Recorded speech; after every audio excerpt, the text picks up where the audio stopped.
Hello family, welcome to YouTube. My name is Jan Kwasniak. Today we are going to talk about three important aspects of education. Okay, if you are new to my channel, I would like you to help me by subscribing. Here is number one important aspect of education. Number one is knowledge and skill development. Education equips individuals with essentials, knowledge and skills needed for personal and professional growth.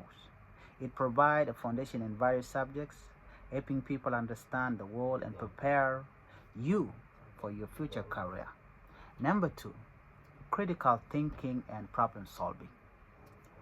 Education fosters the ability to think critically, analyze situations, and solve problems. It encourages students to question assumptions, evaluate evidence, and develop independent reasoning skills.